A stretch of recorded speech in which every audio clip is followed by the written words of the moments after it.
it going? We are live today and we are talking about soil regeneration. We are going to be talking to one of my friends who's absolutely incredible. He is a farmer and he's going to be sharing a lot about farming today, from soil regeneration to soil best practices.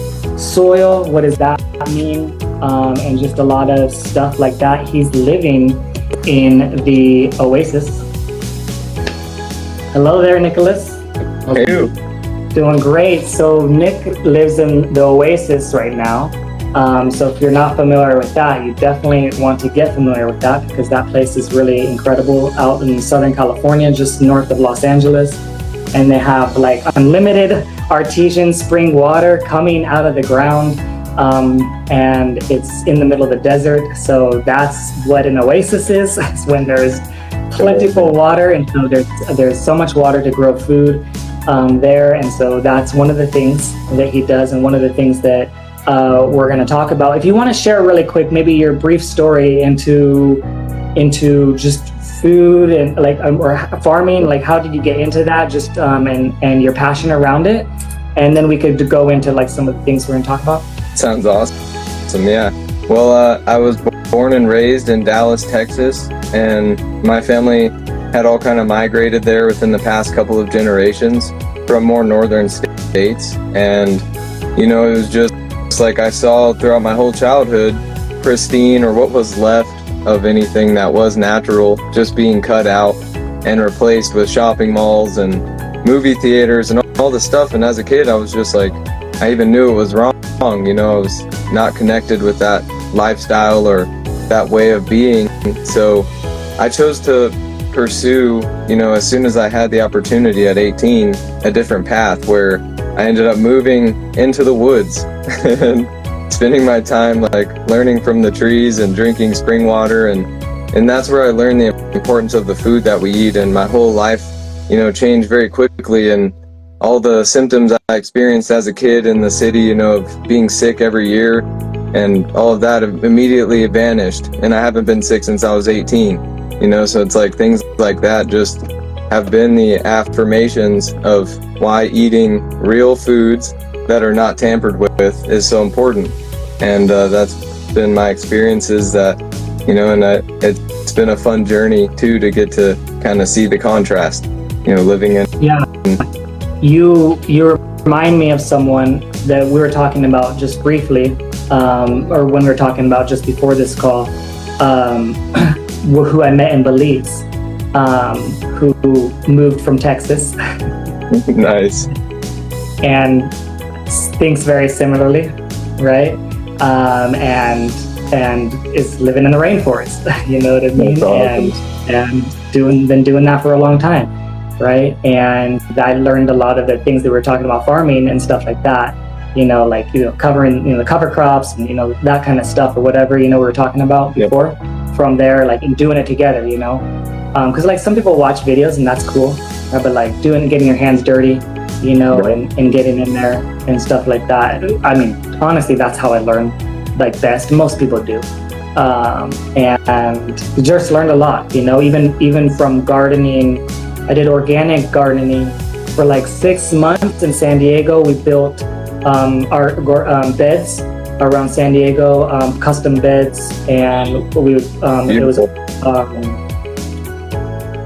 organic, edible landscaping. So that was the idea, was like it's not just for food, it's not just for looks, right? It's both, right? And so, yeah, so that was a good experience.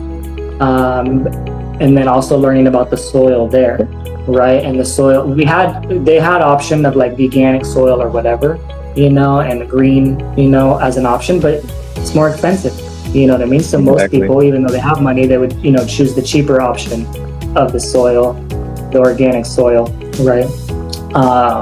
Which was just, you know, interesting to learn and see, you know, and another perspective. Right, and the experience of like building and stuff like that, and helping people with their food, providing them food, and that was during COVID. So that was also like the whole time pretty much. I got you during through the I mean, that's I like built gardens. Yeah, I built gardens got instead. the garden during COVID. I mean, that's like one of the top things. If you can say that, then you know that you were on the cusp. You know, you're like, here's what we're gonna do after COVID, humanity. Here's our path. We're things have changed. We have to get back to what we really Yeah, it just lined up. It was just the news broke. I knew that the opportunity he talked about. I met him through something. He has a company in San Diego, and I knew that was an option. Yeah. And then I was like, COVID hit, and then I was like, the news was like, stay inside, wash your hands, wear a mask. It's like the main points in the beginning, and like for the most part, but the main 3 points.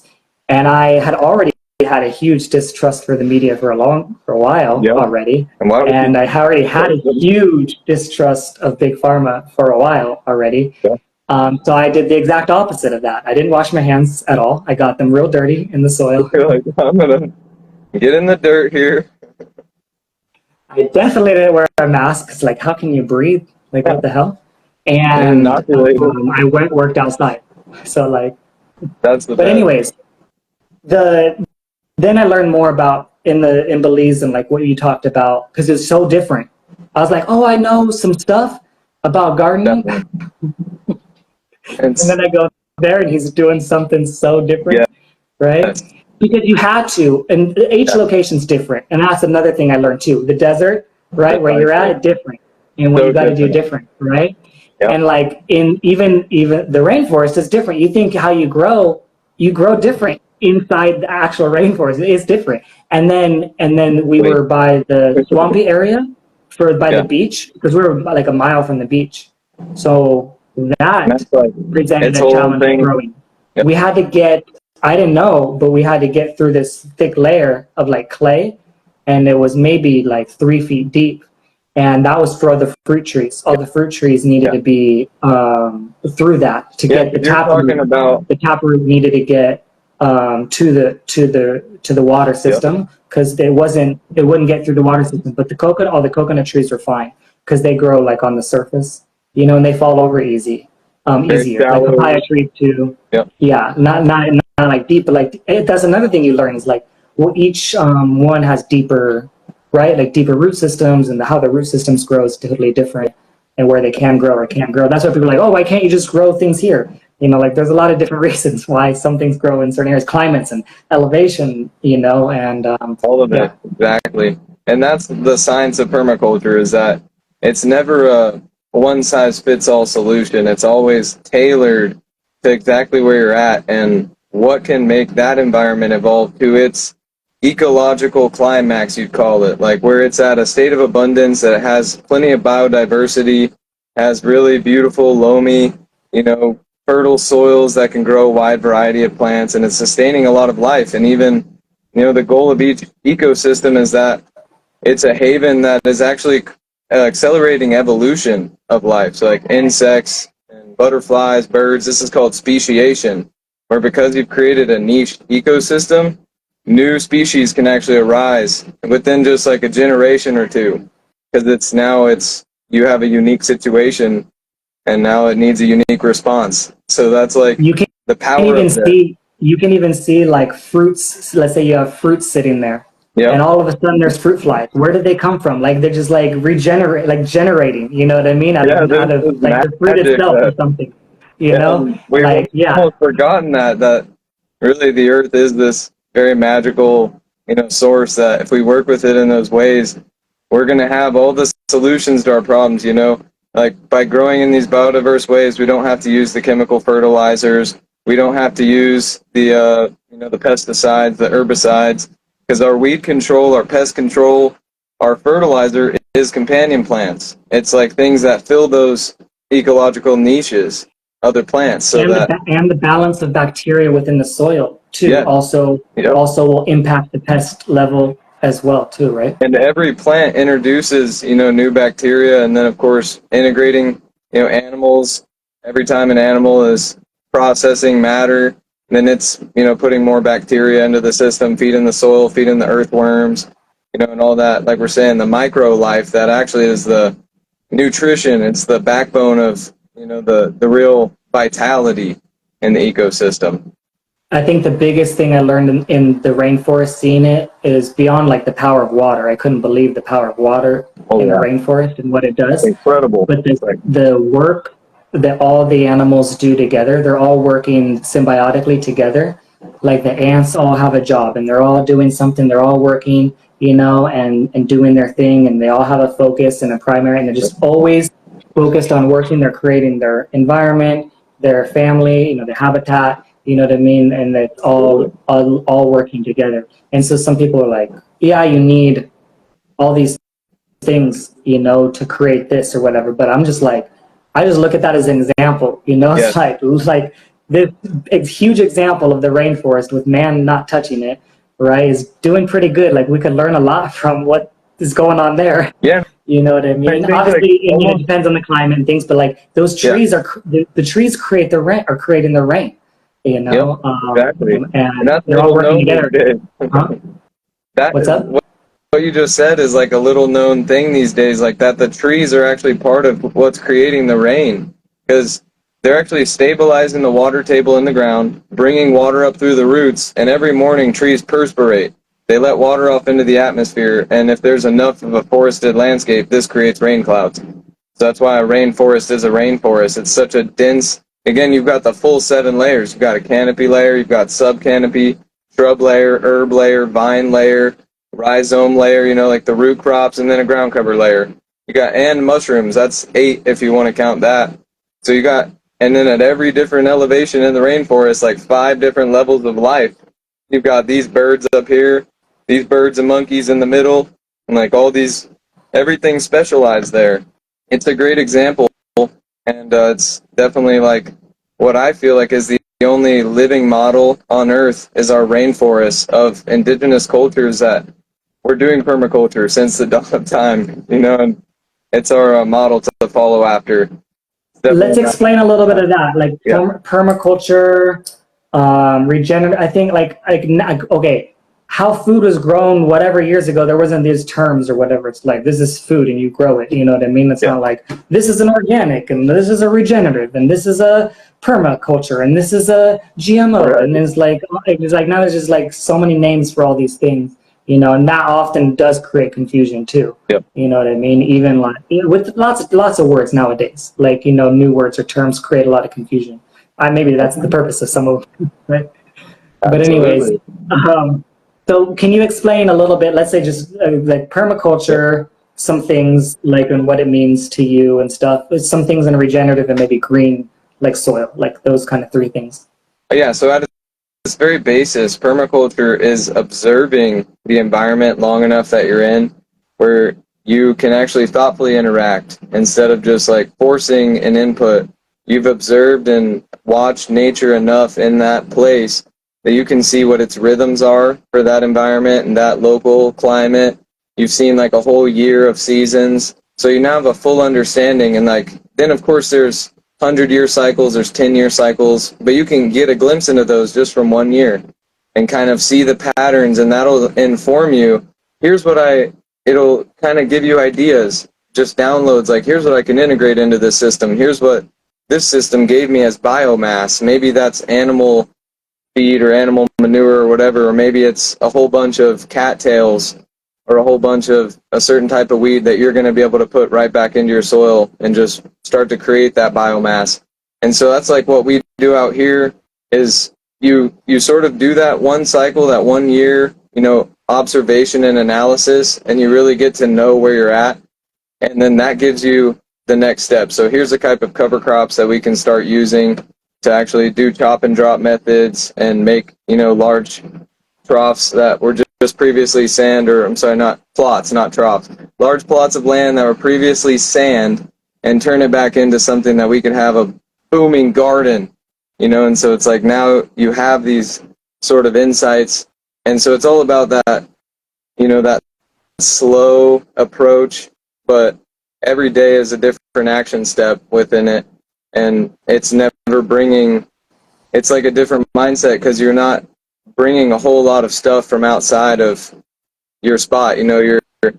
You're bringing, rather through your mind, ideas of how you can accelerate it just with what you can grow in that spot already. You know, the water you have access to, and how you can just accentuate what's already going on rather than trying to force. And that's where I think the biggest difference is. It's force versus flow, you know? That's like, it changes yeah. Definitely. Like I even remember seeing like there's parts of Belize that like the rainforest that are great and well preserved, but then there's parts where it's like, well, we're that land that we sold and people could do what they want with it, right? And so you would see like the difference between like a stark difference, not like what a city is, right?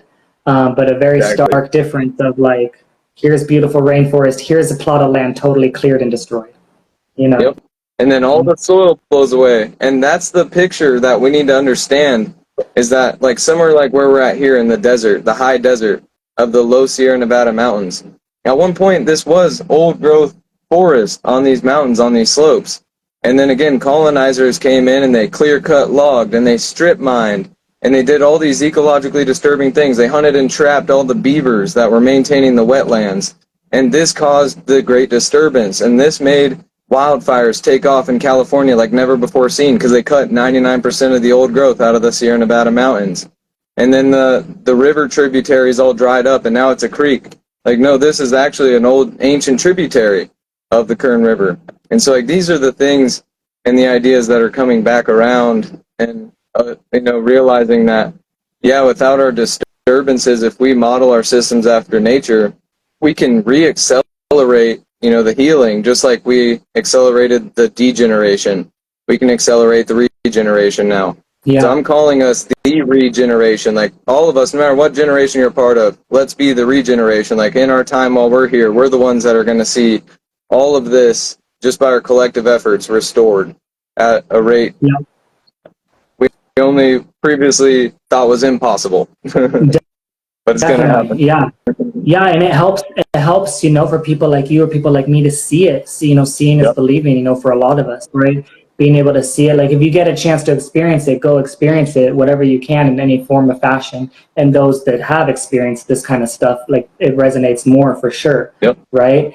And like seeing, let's say the land cleared, for example, right? Like that's also seeing the life within it. That's thousands and thousands and thousands of homes for all these animals as well. That's being destroyed. And then you see the difference between like our land that we had, and it's like super vibrant, full of life everywhere, like everything permaculture, permaculture that you talked about, was totally there. Of course, zero chemicals. And even I even seen them spray glyphosate on the sides of the roads there. So they're even doing it. They're already into parts of the rainforest, and that's happening in cases, right? And then the person, unfortunately, that took over that one plot of land. We had a lot more land. That was a small part that was beautiful, but there's a lot more land there that we're preserving and making better. Already. There's lots more plans there coming forward, just like you guys have lots of plans we'll talk about. But so incredible, unfortunately, the person that took over the land, even though seemingly having the right beliefs, like cleared a lot of it and looked at it. I was like going over it, like, okay, we're gonna take care of the plants, we're gonna cut the trees like this, and do this. And it was just like, at night, she's like whatever went through her mind, she's like, I'm not doing any of that stuff, And she just like throw all the palm leaves for the coconut trees, just like, oh, let's just throw it in this puddle here, away from the trees. I'm like, that's she's like the new owner. You're the new owner. You know what I mean? So it was just like a struggle there. Like I'm not an expert, but I know some things to take care of this land, and that's what I'm trying to do. But like she saw like the extra stuff is like her mindset was like city life. Like she came from big city Houston. I lived in Houston. I know what that's like. I lived in Houston for 3 years, and like your mindset is like, oh, these are weeds. Like no, this is life, and they're all like working together. The important thing right there is like I don't think I mentioned this, but the difference in understanding what weeds actually are versus what we're told that they are. It's like if you just sit and watch your lawn change without if you stopped maintaining it and you watched it start to rewild itself, you'd see different things like dandelions and milkweed and these different plants that are doing things for healing the soil because that grass was depleting it. The grass is just, these non-native grasses like Bermuda and fescue and stuff put in the wrong places. It just kills the soil. Dig anywhere in a lawn and it's just like, oh my gosh, it's like dry, like brick dust. It's like, you just get a sniff of it. It doesn't even smell alive. It's just like sad. I just saw a video. Someone was like painting their lawn with paint to try to make it look green again. But again, so if you leave this alone, right, the weeds are actually the solution. The dandelion, it has a deep taproot. It's going down deeper than the other plants, and it's mining nutrients, and actually a broad range of nutrients, and it's bringing them back up to the root zone of the other plants, and then it's making those bioavailable things like calcium. That's a big one that dandelion handles, and it's also decompacting the soil. As soon as its job is done, it'll stop germinating there. Once the calcium primarily is rebuilt for dandelion and that decompaction is achieved, those dandelion seeds won't germinate there anymore. But guess what will germinate there now? Your vegetables, all the things you want to have now. It has enough fertility in that soil to grow it. So it's like, that's the amazing thing. But instead, these companies have sold us this idea that these soil healing plants are pests that we need to spray with chemicals and dominate. And then we just further set back the process that they were showing us is in order. So we can learn how much ad money and ad dollars do you think went to spraying that dandelion in the concrete, all that money, the Roundup commercial, spraying the dandelion in the concrete? At this point, billions of dollars, like unfathomable amounts of advertising money on those chemicals. There's no doubt. Because we're like, 50 years into what they've called the Green Revolution, and their Green Revolution was a bunch of chemicals that they rebranded from warfare into agriculture. They were like, oh, we're going to call Agent Orange, we're going to make a derivative of it, and we're going to, call glyphosate, and we're going to sell it as a weed killer now. It was just a derivative of Agent Orange, which was a chemical warfare weapon. So it's like, this stuff should, wake us up and be like, yeah, quit spraying glyphosate on your yard. Like, here's some remediation steps, even if it's been sprayed on your yard, and quit eating it on your food because it's actually chemical warfare. It's killing all your bacteria and causing holes in your stomach. Yeah. So tell us a little bit about regenerative soil or regenerative agriculture, like maybe what you view it as, and maybe like this kind of newish mainstream kind of regenerative. Like, is there some differences? And if there is, Yeah, there's differences in large-scale regenerative agriculture and permaculture, but large-scale regenerative agriculture is still the right transitionary steps because they're actually building soil. They're doing soil building activities like cover cropping and then chop and dropping. So the cover crops, things like alfalfa, can have super deep roots, like up to like 20 feet, and then they can again be having spongy root systems that are helping soak rainwater, break up compact soils, bring nutrition to the soil. So that's part of regenerative agriculture. And a lot of those systems right now, it's going to be like helping these big ag guys that were just growing a monocrop.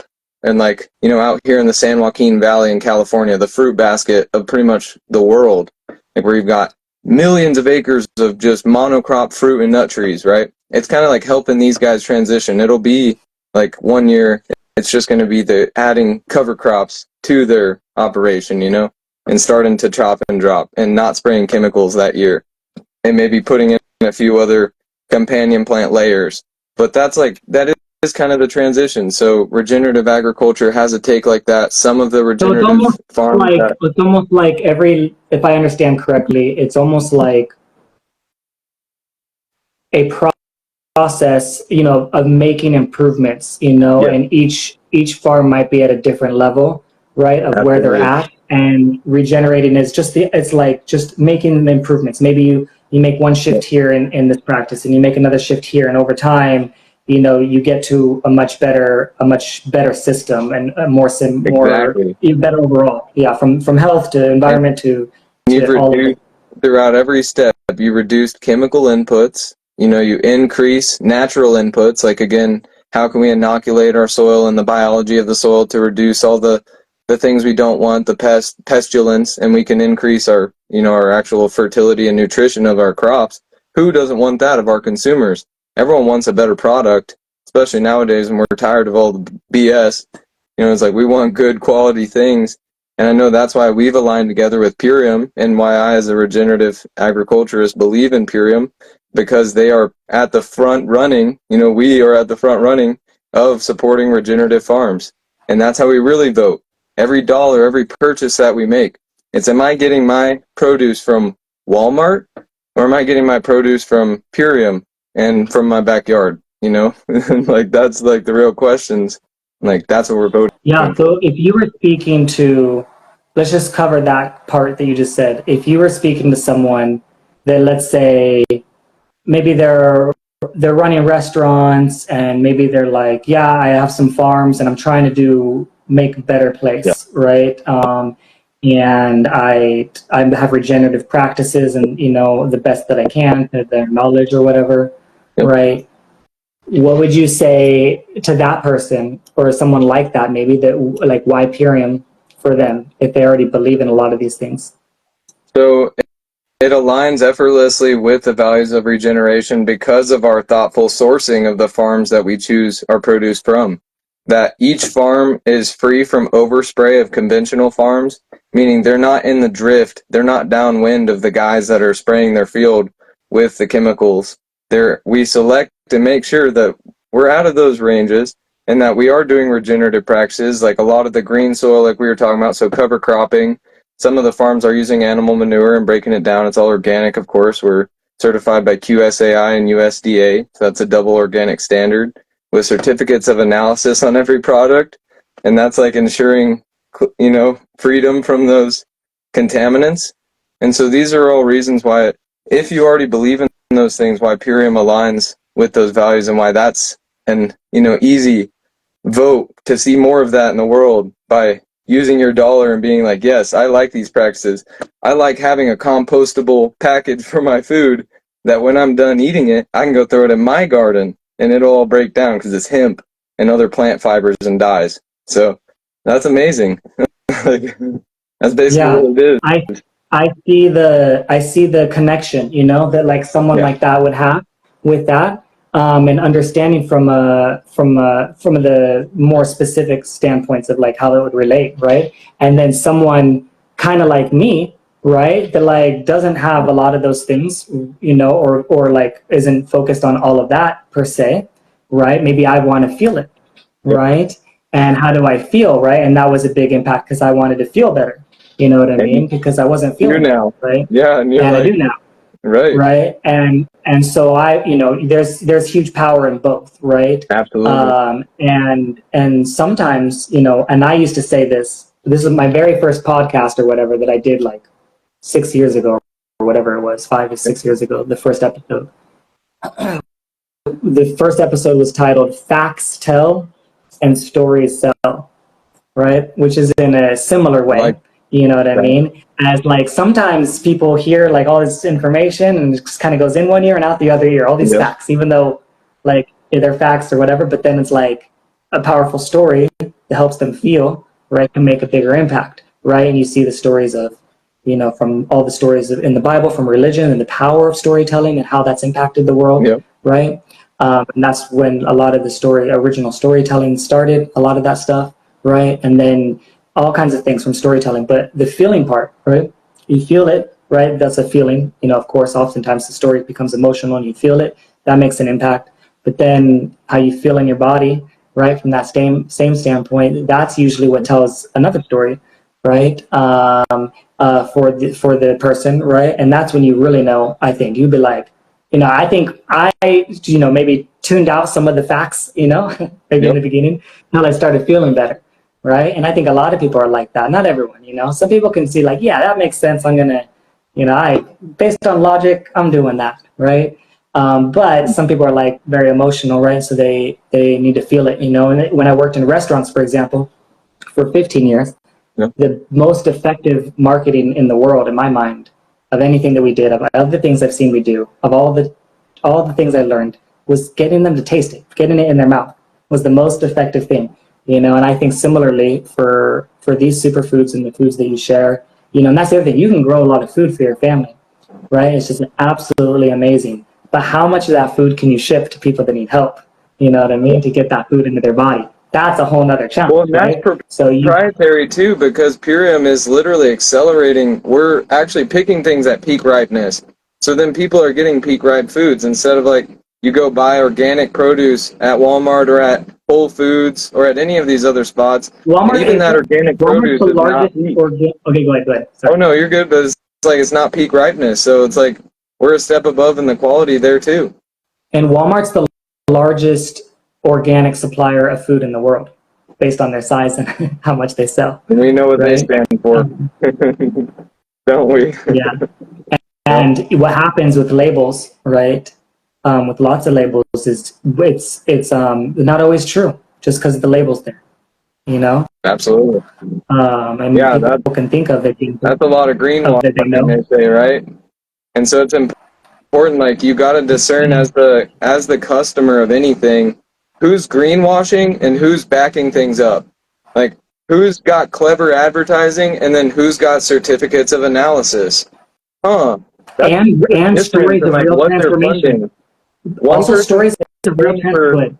Oh, I'm sorry, but like it's like one company, they're just paying for influencers to make their product look good, while another company is paying for the actual lab testing and making sure that they're getting the best product out, and then paying people handsomely for sharing that thing that they believe in with other people. That's an easy choice for me.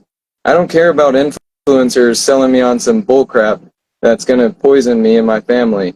Just because they're like, oh, I got this, looky here. Like, this is cool. And most of the time, it's got no they're not even taking that themselves.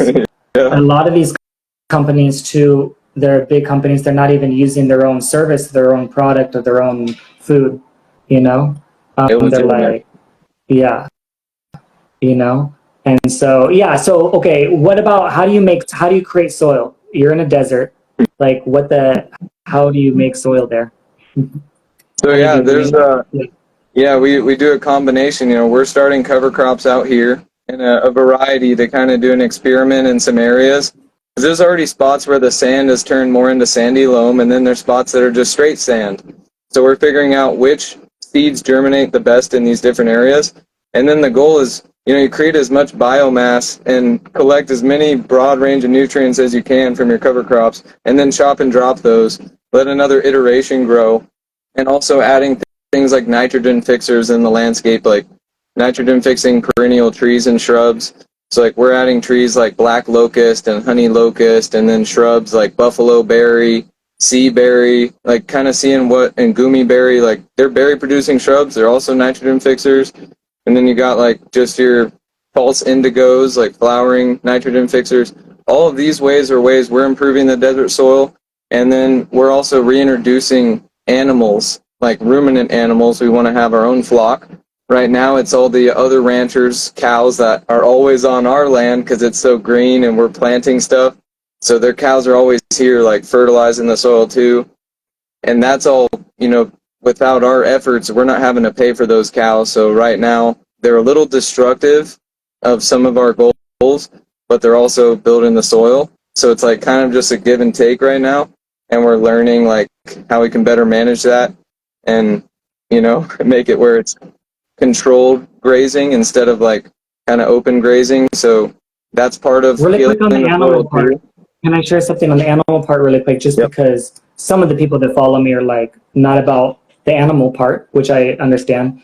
But what people don't realize in general, right, is like a lot of the foods like that, like when I did organic gardening, we used, there's bone meal, in the soil, right, and some of these animal parts, right, or manure, right, and stuff like that, right, and some of the other conventional crops as well, right, and so oftentimes it can be unavoidable, right, for a lot of people, or they're like, well, I'm not doing that, or I'm not part of that, but maybe they are, right, unknowingly, right, and that's just something, to helpful for people to learn, right, and then also the other thing that's helpful is that there's a way to do symbiotic, right, where you're in relationship, you know, ideally, right, in a positive relationship. Because a lot of people that have an issue with animal stuff is mostly that exploitation, like harming, causing harm, using, abusing, you know,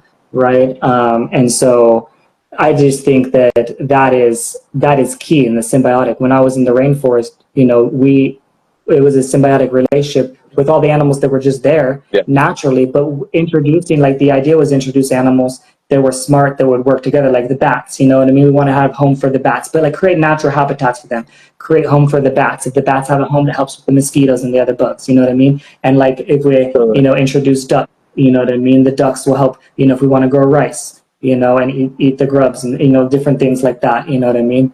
And so that is an important thing, is a working relationship, because that's just ideal, and that's also what we do as humans, is teamwork, you know. So it's like a teamwork effort, and I think that we don't view animal. I mean, some people do, but I don't think people view animals as a teamwork, you know, of working together for the environment the thing, and the planet. People are exploiting instead of cooperating. It's like that mindset we were instilled with of competition, when that's not reality. It's not the reality of nature. Everything in nature works off cooperation. And like you said, if you just observe your environment, you could see how these different animals could integrate into where you're at, and actually mutually benefit the plant life, the soil life, your life, their life. Like, we're all living better lives. Who could complain? We all have cleaner food instead of them being in an unnatural, removed, strange, cold cage or whatever with grain we're using more fields just to grow monocrop poison grains to feed animals. Yeah, that's exploitation of our environment and the animals. So it's all these simple shifts back into, like, what is their actual purpose? Ducks can be rotated through a garden to eat all your slugs, you know, if you've got terrible slug issues. And like, just like chickens can be rotated through to scratch cow dung, eat the, you know, maggots out of the cow dung, help that break down faster into the soil, lay their own manure, that'll break down pretty quick. And so it's like, all of that is just thinking more systems of symbiosis, more of, the best word I've heard it is silvopasture, and that's, you know, integrating grazing animals, like rotating different grazing animals through a perennial tree system where they can walk between the rows and feed on different plants that are more nutritious for them. So you don't have to feed them hay, you know, you don't have to feed your horses or your cows hay in this. It's all like right off the land. Yeah, so tell about how you can make soil from green matter, because some people don't have animals anywhere around. You know what I mean? Absolutely. Like, we're not going to bring animals in. You know what I mean? But that doesn't mean, like, even like in the rainforest, like I said, like there's enough there, but not in everyone's place. You know, but in the desert, I saw it with my own eyes. Right. I saw with my own eyes how to do it, which is, to me, one of the most challenging places. Yes, you have the water, which is beneficial, but one of the most challenging, you know, places in general to grow. And I saw how we created soil pretty quickly. Like, yeah, it's going to take some time for the bacteria, but like, it was simpler than I imagined. No, absolutely. You're so right. Like, you don't have to overcomplicate it and think that you can only make good soil if you have animals or if, you know, this. It's like, no, if your backyard garden and like you don't have space for chickens or whatever, or your front yard garden, any of these things, like you said, there's plants like comfrey or other biodynamic accumulators that are really beautiful, and that can be part of that landscape. That's just your green mulch. You lay that down and just that feeds the soil. It breaks down, you water it in, and then all of that nutrition is bioavailable now for all the other plants around it. So it is that simple. Like, creating biology, yeah, you might have to, you know, be a little more thoughtful in this way of recognizing what your specific soil may need, and then what kind of plants you need to be growing in order to bring that specific nutrient or range of nutrients. Like, that's a bit of the science of it.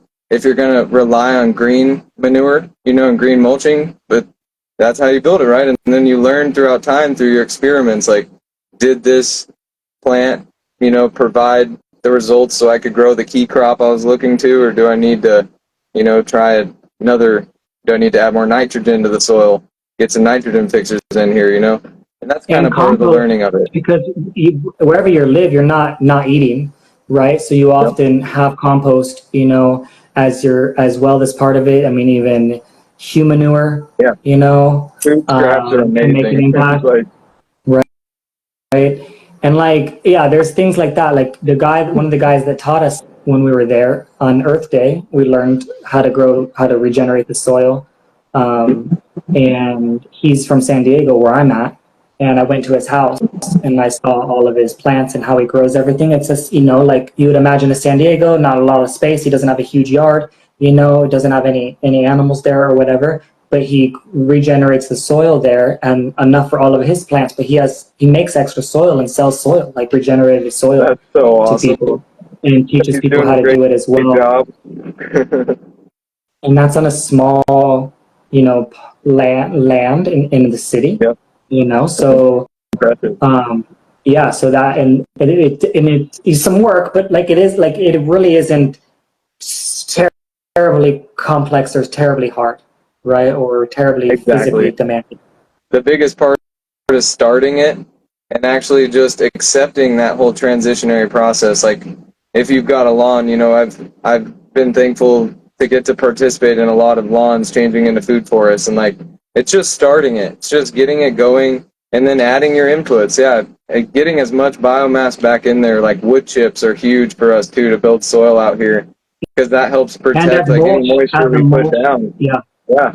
So it's like these are all the keys. It's like the super simple and injecting, if you can get your hands on the manures, throw them in. If you can only grow plants, keep trying different stuff, and like your nitrogen fixers, your dynamic accumulators, just chopping and dropping. And then with trees and shrubs, the words that, I've heard that are most effective at describing these methods is coppicing and pollarding. And that's pruning back biomass shrubs like mulch makers without killing them. You don't harm the roots, and you're just selectively like chopping at head height or down at the ground, and then using all that biomass and putting that into your soil. And that tree grows back. A lot of times those coppicing trees will come back as like a multi-stemmed shrub rather than like a single-trunked tree. But then that's always a biomass source. And, That's what we used to do with the fruit trees when I was doing the organic gardening in San Diego. I was climbing up all the that's fruit trees and awesome. doing that. Yeah. And one of the jobs. Right. It's like one of the fun things. Yeah. That's such a great experience. Yeah. Yeah, no, it's fun. And no, most people that It like is do any fun. kind of gardening, they It do really is. say that it's fun. And I think it's like I think a lot of people got a lot of there's a certain level of bacteria and nutrients that I think we get from our fingers and our nails and our everything into the soil and absorbing it there, right? The Yeah. B12 for sure, right? And so That's for B12 sure. B12 is known as, I mean, one, if no one knows, B12 comes from bacteria in the soil, right? So, Yep. so and B12 often people know as the energy one, right? One of the vitamins that gives you energy, right? Yeah. So it makes sense that gardening would be fun. Often things that energize you are fun, Yep. right? And so that makes sense that like you feel like you're having fun just because you feel energized, even though you're like doing hard physical work, but like it's still fun. I think that's a big Yeah, and like factor. even That's just a hunch, yep. Oh no, but I think it's you're probably right. the B12 in It's the like a soil. massage. It's like you're getting the ion exchange in the soil. So like all the good energy too, that's like stimulating through these different prana pathways through your body and helping you, clear blockages. Because here's what we have, Kevin, too, that I think is so important, that why I'm celebrating and cherishing our community more and more every day, right? Is like because we're healing these traumas in those ways, like by getting the good foods in our bodies, all these ancestral traumas we have stored right now that's created this society of insanity where we're pretty much all now out of alignment with what's happening. We're like, nah, I don't agree with that. That's not like my belief. I don't believe in violence. I don't believe in taking what's not mine.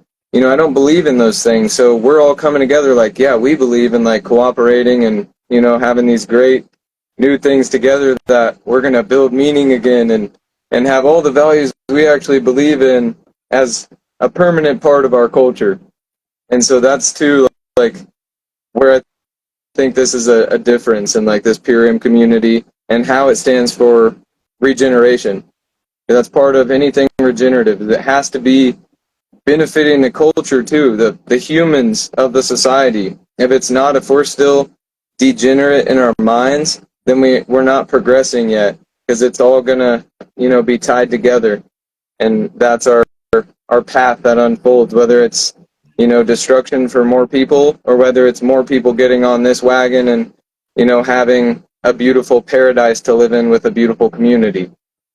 So Yeah, well, one of the top priorities, is that we're better together in building communities yes, all over the world and together. And the biggest factor for me that made a huge shift, that I think a lot of people can relate to, that believe in everything that you're talking about, is the convenience factor of making this available for you wherever you are, wherever you're at, however you're traveling. You can bring it on a plane if you're in a plane. amazing. You can bring it to the middle of the jungle if you're in the middle of the jungle. You can bring it to the middle of the desert if you're in the Yep. middle of the desert. You could bring Well, it we're doing all this great work. anywhere, and have the quality food with you. Yep. Anywhere. And that's important, because you're going to be in areas, or you can't always grow all the food that you really want all the time, and you don't have all the seasons, and it's not always easy. And if you're trying to help people, well, how are you going to get that food to them, like we were saying earlier? Yep. Right? And then if you have to go somewhere, like, okay, you're going to bring your farm with you, you know what I mean? Or you have a restaurant, you can bring a restaurant with you.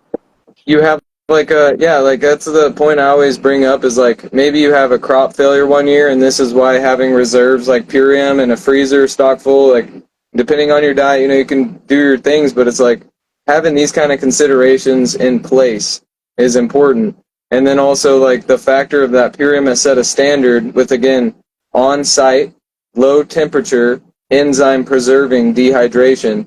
So that's a model that we can understand as the basis. If we want to have preserved foods from organic farms, that's what we should be implementing. And that's the standard. Then it's no longer like these flash high heat. A lot of farms understand drying and dehydrating and prepping and keeping things for long term. You know what I mean? This is just like one of the best ways to do it. Yes, exactly. It's a great method.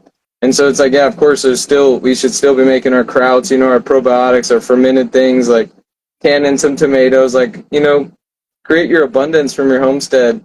And it's like, but this is also just that tool as we transition more to get a broad, diverse range of nutrients and more foods than you can grow in your home garden, like we said, like, because you're actually getting sourced tropical plants from tropical farms, things that you just might not be able to grow where you're at. And adversely, if you live in the or not adversely, but I guess conversely, if you live in the tropics, you can be getting things from, again, that are peak ripeness, organic crops from other climates, and helping bring that nutrition into your diet, and just making sure you're not missing gaps like that could be making you lag in this time. Like, you don't want to be missing critical things your body needs. And so it's best to get those from the best sources. Not everyone can grow food like you. That's not always possible for everyone, depending on where they're at. You're in an apartment, or wherever you are, right? Even like when we're in you might just not want to, and that's okay too. Right? You know what I mean? Yeah. And like, even in the tropical parts, we were like, okay, you have your food from the land, but like, we would still go to the market and buy, some fruits and stuff there. So like, most people aren't eating 100% of all their food, right? Yep. Oftentimes, right? Like, let's just be real. I don't barely know anyone, really, even all the great farmers, that are 100% from their farms. Yeah, it's more fun when you like actually exchange more with the community, and yeah, that's definitely part of it. But what would happen is we'd go to the market, and the apples were from the USA. You know what I mean? The watermelons were from Chile. It's still like all this. It's like this going huge distribution network, right? Yeah, still crazy. Quality is still not, like, even less quality, and even the apples. If their apples are going to be there from the USA, well, of course the apples are better in the USA. So being there, lower quality apples, as an example. But also, apples is not a common thing in the rainforest. You know what I mean? Yep. Like, they're and so that is too moist, so what are you going to do? Too humid. Yep. So what are you going to do? Not have them, or you have an alternative, or you have an appleberry power shake, with some apples in there. You know what I mean? Like, so yeah. I mean, it's interesting to see. You just like always like people have like the theories, like, oh, that in theory that would work, but like practicality, not always. And I just found it so practical. Even just parts of the jungle was like, I don't know everything that's edible here. You know what I mean? Like, I'm not an expert yet. Like, I know some things and I could figure out some things. The fruit isn't as abundant as you think. It's not just here, just walking down the rainforest, fruit here and here, fruit here and here, fruit here, Yeah, but the indigenous guy would know. He'd be like, oh, look, this is a medicinal leaf, and like, this is edible right here. This looks like that, but this is poisonous. And you're like, oh my gosh. And like, yeah. And he digs up a root over here, and he's like, look, you can eat this. And like, just starts, and you're just like, whoa, like, that's like the layers that happen in those self-sufficient, ecosystems. And that's a goal, and then we get integrated as our culture. We, again, remember, we learn about this. This becomes our pharmacy with an F. It's our pharmacy, That's our real healing. It's that holistic source. So this is why I'm having fun, like, working with Purium. It's like, because I know that, we're all joined together, banded together, and, supporting a cause that's meaningful and making a real difference. It's not just organic. Organic's different from regenerative, too. Like, we talked about the levels of this, right, as we're going through it.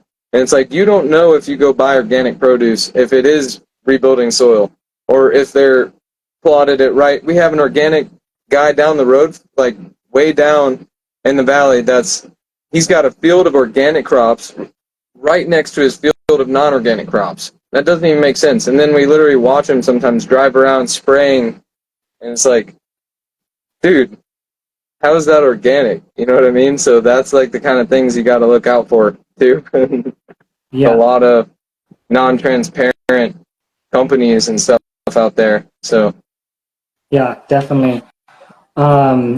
Yeah, and even if you don't, most people care about the planet and environment and stuff like that, and they're like, yeah, I could grow gardens and plants and make a difference there, and that's great if you do. You buy some land and do that, friggin' awesome, and more power to you.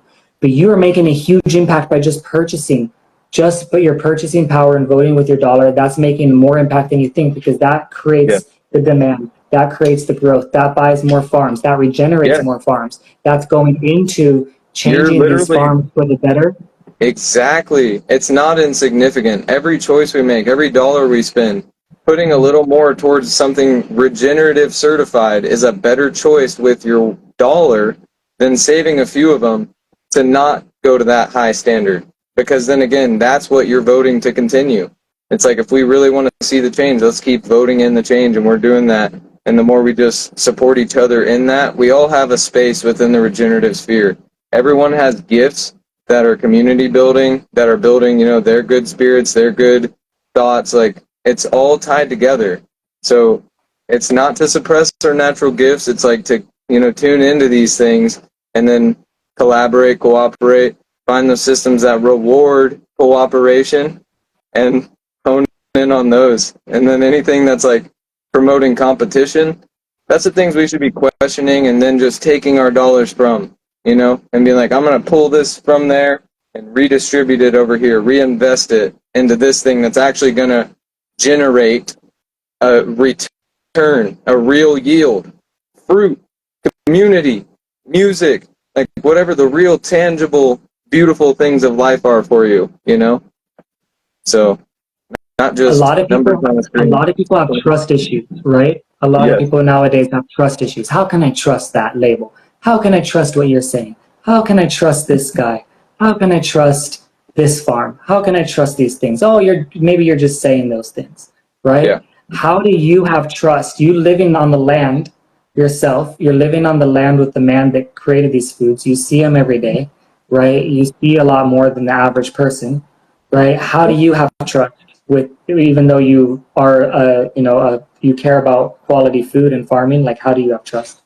Well, so it was basically like, my journey was when I started diving in, and you follow things back to their origin. You trace back, you do as much research as you can if you really want to discern what's the best versus like the shills, who's really the fakes and who's the real. And so through doing that myself, I came to find like the transparency, again, Purium providing certificates of analysis where no one else in our United States market in this superfood field is doing as extensive of lab testing and promoting like quality and purity. Like with all of our quality standards, no fillers, no binders, no synthetics, all the stuff the points that we're hitting. And so like those were things that made me think about, okay, so then who are the people behind it? So I learned about Dave and Amy, and this was before I even had the chance to meet them.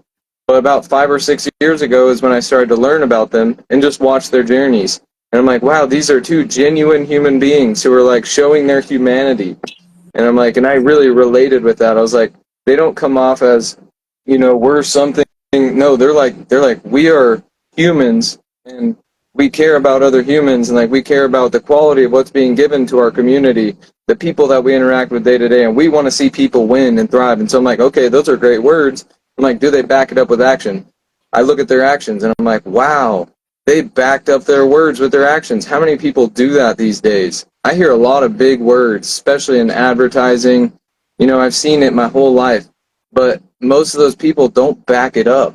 Like Bill Gates or any of these other companies that made these big claims about how much they care about the planet and how much they care about us. They're doing the opposite. They're doing things that are showing they're poisoning us, like chemicals that they're putting into our environment or into our food or our water supply or whatever, but then they're saying something else. So that's a misalignment. Dave and Amy, you won't see that misalignment of them saying, oh yeah, I care about the planet, and then them going and doing something else. They're backing up their words.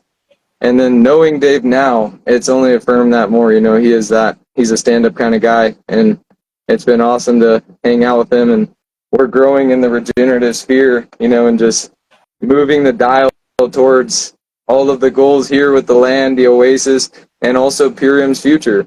And Purium being, again, a company that grows with the regenerative movement, with the permaculture movement, and that stays connected to the good communities throughout that time, so that we're promoting togetherness, we're having these meetings, we're sharing health and wealth with each other, and really building that green economy, something that reflects our values.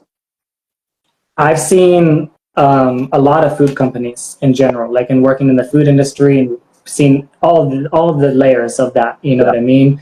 From inside the facilities to inside the slaughterhouses to inside everything you could imagine. You know what I mean? From working in management to working in training to opening restaurants in other countries.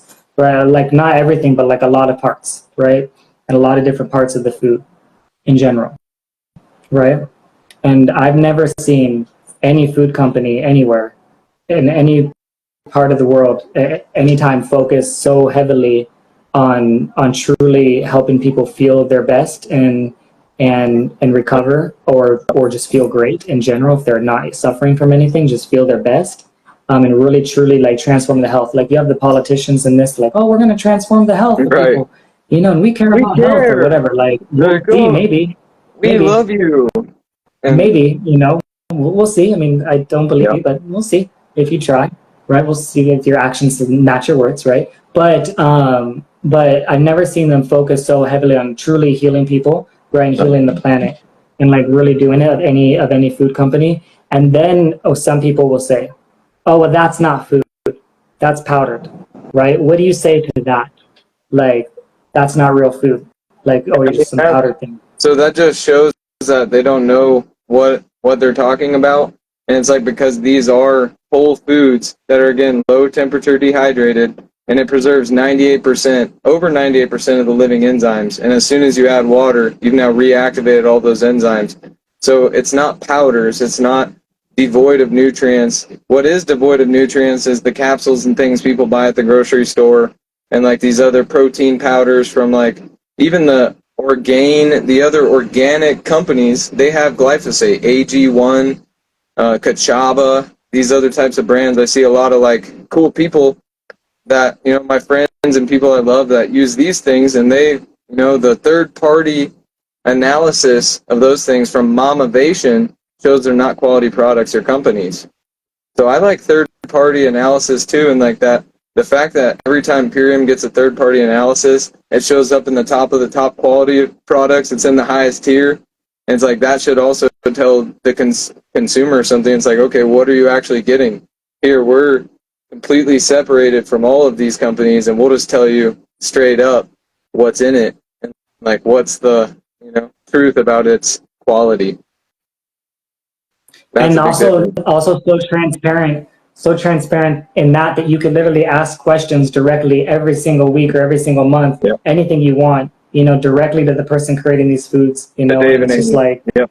yeah, it's just like, it's just wild. And then people are like, oh, well, I don't eat powder food or anything like that. Do you not eat spices? Everyone eats spices. Who doesn't eat Yeah. spices? I The don't eat dried dehydrated. things. You don't eat dried fruit and dried nuts and all these other dried things. You know what I mean? Like, what are you talking about? Like, you eat that all the time. Like, yes, you do. You do eat powdered foods all the time. Yeah, and like for me, and one of the staples that I do every day is the dark berry protein, and it's hard. Like if I don't have that, I just love the different fruits that I get from it. And it's like right now we're a few years out from having that broad range of fruits on this farm. You know what I mean? Like a few years from where it's enough harvest where it's like, oh yeah, I could be satiated. And it's like, so what would I be doing without that every day? Right? I'd be, for one, not thriving as much as I like the quality of feeling that I want to have. I wouldn't be having that. So it's like I get to have a more quality experience by choosing these types of things, by instead of me using my dollars to go do senseless things all the time and spend it on drinking and buying a bunch of random objects, I do invest more in what I eat, so I feel a higher quality of life and experience each day. And that is a reward in itself for me that I like to live with. I like to be able to do exercises and feel good, because I know you might know a little bit about this, but last year in May, and for over 6 months, I wasn't walking at all because I broke my leg. I tore all the ligaments in my left knee, and I tore 2 tendons in my left knee. And so I know for my own personal testimony too, this is part of how, this superfood regimen, I avoided any surgeries at all. I'm back walking, and I've increased my strength from where I previously was. And it's like, so everything that they said I couldn't do, the doctors are like, no, you definitely need surgery for that. I need to put screws and pins in your leg. And I was like, no. Like, how much is that going to cost? 30, 50,000, whatever. Like, oh, but your insurance will cover, we'll only leave you with 10,000 and a lifetime of pain in your knee. I was like, I didn't go with that, bro. So, yeah, all I know is my own experiences in this, and it's proven to me the power of this type of nutrition. I It's have amazing. like similar-ish experience, from the damage in my spine, Yep. regenerating my spine, from the damage there from the autoimmune disease. And they're like And telling you that then my you can't mom do that. said I was never going to work out again. They said Right. I'd be on medication. The medication, $6,000 a month. Oh my gosh.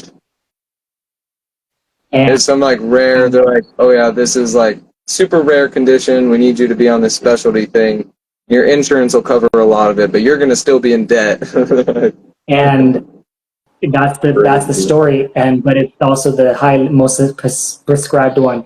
It's so rare that it's the highest profiting drug. That's how rare it is. Wow. Like the profit margin, you mean? Yeah, they make What? the most. They sell the most of that one. Okay. Like, because it's so expensive, and because they do a lot of them. But anyways, That's insane. That's insane. Then my mom, right, had stage 3 osteoporosis, and broke. I mean, she was always breaking bones, but Yep. one was bad enough that they said surgery in her wrist is what she needed, and didn't do that option. Yep. She decided in taking the superfood option, right? And she didn't have surgery and feels great. And in fact, reversed her osteoporosis.